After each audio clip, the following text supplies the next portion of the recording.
Nelson, Superintendent of this great park, and the National Park Service for making this very special place available for all of us to celebrate this joyous occasion together. You come from the four corners of the globe.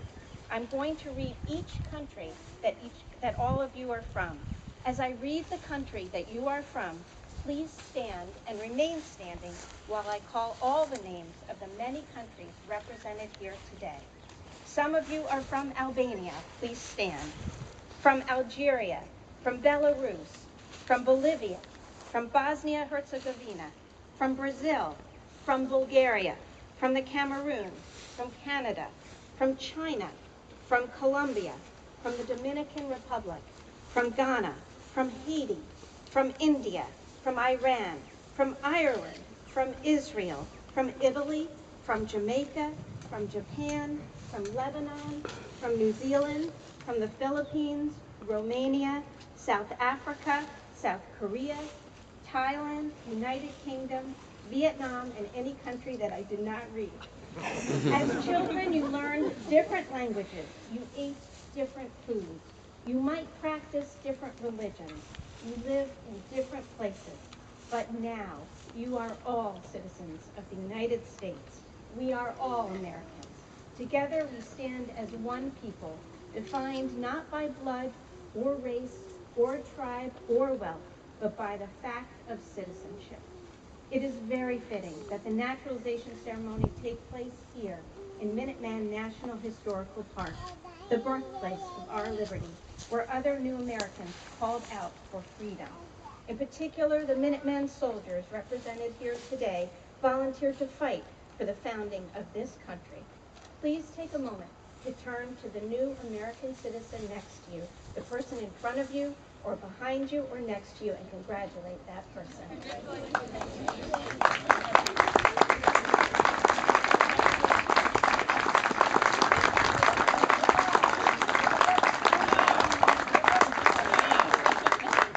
You may be seated.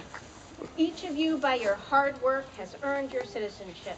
You share that with each other, but you share something else with all citizens. We are a nation of immigrants. Our families came to America seeking a better life. My own mother is a naturalized citizen, and many years ago I attended her naturalization ceremony in New York, and no doubt felt as proud then as you and your families do today. The citizenship you have earned gives you the opportunity for a better life. Although that is very important to all of us, citizenship is more than just the right to live here. As citizens of the United States, you have power, privilege, and responsibility. Citizens are powerful. You can vote. By voting, you will choose presidents, senators, governors, and school board members. You can serve on a jury. As a juror, you, as citizens on a jury, not the police, not the prosecutor, nor I as the judge, decide who is guilty and who is not. Citizens enjoy great privileges. We are fortunate to live in a country in which our Constitution guarantees citizens freedom of speech, freedom of the press, and freedom of religion. With the power and privilege of citizenship, you also have responsibility. You have the responsibility to use power and privileges of your citizenship wisely. You also have the responsibility to help others, as assuredly others helped you to get here today. So as you start your new life as citizens of the United States of America, I urge each of you to participate actively in what is now your democratic society. Help out in your schools, your neighborhoods, help others as you are helped to get here today. I know that I and all your fellow citizens will benefit greatly as a result of your decision to become citizens of the United States of America. And for that, I thank you.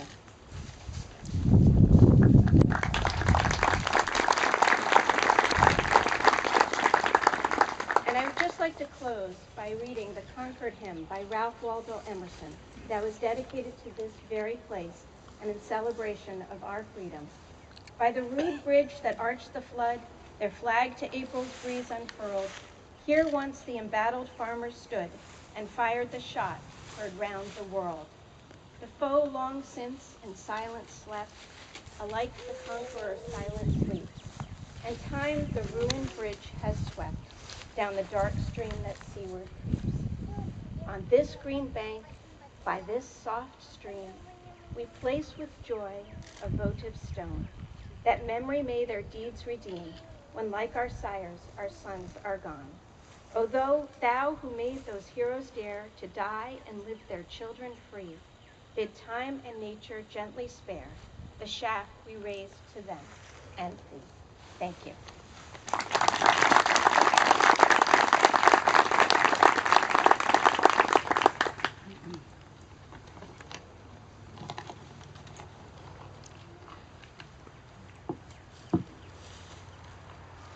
Hello. When the colonists fought the battles that began the American Revolution on April 19th, 1775, we cannot say they were fighting for independence. It was over a year later that was declared. But they were fighting for their rights of self-government. On the eve of the revolution, there was great unrest and protests. One big issue was that Parliament forbid the holding of town meetings.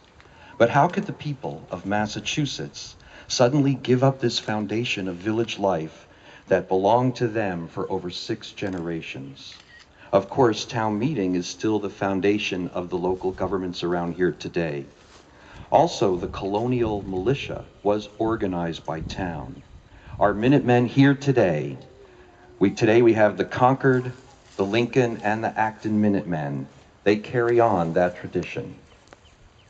All able-bodied men from 16 to 60 were expected to be in the militia. About 1/4 of the militia were in minute companies, the so-called Minutemen. They were the first responders. From the original mustering of the Minutemen of Concord, we have these words: that we will defend Majesty King George III, his person, crown, and dignity, that we will at the same time, to the utmost of our power and ability, defend all and every of our chartered rights, liberties, and privileges, and will stand at a minute's warning with arms and ammunition to do so. The Royal Governor, Thomas Gage, was doing his utmost to clamp down on the colonists' access to arms, and he ordered raids out of Boston by British redcoats into the countryside to capture arms. So the colonists reacted, and they started gathering and securing all the arms that they could.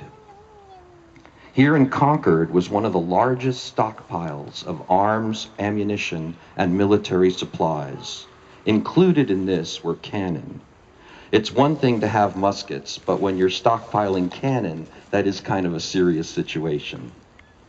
So on the evening of April 18th, 700 British soldiers assembled on Boston Common, crossed the Charles River in boats, and began the march to Concord.